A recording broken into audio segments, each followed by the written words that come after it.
ನಮಸ್ಕಾರ ಸ್ನೇಹಿತರೆ. ಮೊನ್ನೆ ಡೆಲ್ಲಿಯಲ್ಲಿ ಒಬ್ಬರು ಮಹಿಳೆ ಮೊಬೈಲ್ ಬ್ಲಾಸ್ಟ್ ಆಗಿ ತೀರ್ಕೊಂಡಿದ್ದಾರೆ. ಹೌದು, ಅವ್ರ ರಿಲೇಟಿವ್ ಪ್ರಕಾರ ಟ್ವೀಟ್ ಮಾಡಿದ್ದಾರೆ. ಈ ಥರ ಮೊಬೈಲ್ನ ಅವರು ದಿಮ್ಮ ಪಕ್ಕದಲ್ಲಿ ಇಟ್ಕೊಂಡು ಮಲಗಿದಾರಂತೆ. ಆವಾಗ ಇದ್ದಕ್ಕಿದ್ದಂಗೆ ರೆಡ್ಮಿ ಮೊಬೈಲ್ ಫೋನ್ ಇದು ಬ್ಲಾಸ್ಟ್ ಆಗಿ ಅವರು ತೀರ್ಕೊಂಡಿದ್ದಾರೆ. ರೆಡ್ಮಿ ಅವರು ರಿಪ್ಲೈ ಮಾಡಿದ್ದಾರೆ, ಇದು ಇನ್ವೆಸ್ಟಿಗೇಷನ್ ಮಾಡ್ತೀವಿ ಅಂತ.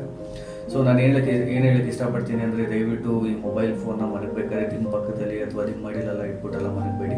ಸ್ವಲ್ಪ ಡಿಸ್ಟೆನ್ಸಲ್ಲಿ ಮಡಗಿ. ನೈಟಲ್ಲಿ ಚಾರ್ಜಿಂಗ್ ಮಾಡೋದು ಬಿಟ್ಟು ಮಾಡಿ.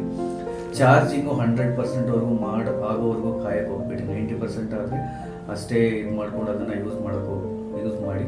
ಇನ್ನೊಂದು, ಡೈರೆಕ್ಟ್ ಸನ್ಲೈಟ್ಗೆ ಎಕ್ಸ್ಪೋಸ್ ಮಾಡೋಕ್ಕೆ ಹೋಗ್ಬೇಡಿ. ಮೊಬೈಲ್ಸು ತುಂಬ ಬ್ಲಾಸ್ಟ್ ಆಗಿದೆ ಅಂತ ನಾವು ನೋಡ್ತೀವಿ. ಅದಾದಮೇಲೆ ಥರ್ಡ್ ಪಾರ್ಟಿ ಚಾರ್ಜರ್ಸು, ಈ ಲೋಕಲ್ ಚಾರ್ಜರ್ಸು, ಕೇಬಲ್ಲು ಅವೆಲ್ಲ ಯೂಸ್ ಮಾಡೋಕ್ಕೆ ಹೋಗ್ಬೇಡಿ. ದಯವಿಟ್ಟು ಹುಷಾರಾಗಿರಿ. ಮೊಬೈಲ್ ಫೋನ್ನ ಹುಷಾರಾಗಿ ಯೂಸ್ ಮಾಡಿ. Thank you. ಪ್ಲೀಸ್ ಶೇರ್ ಮಾಡಿ ಈ ವಿಡಿಯೋಸ್ನ.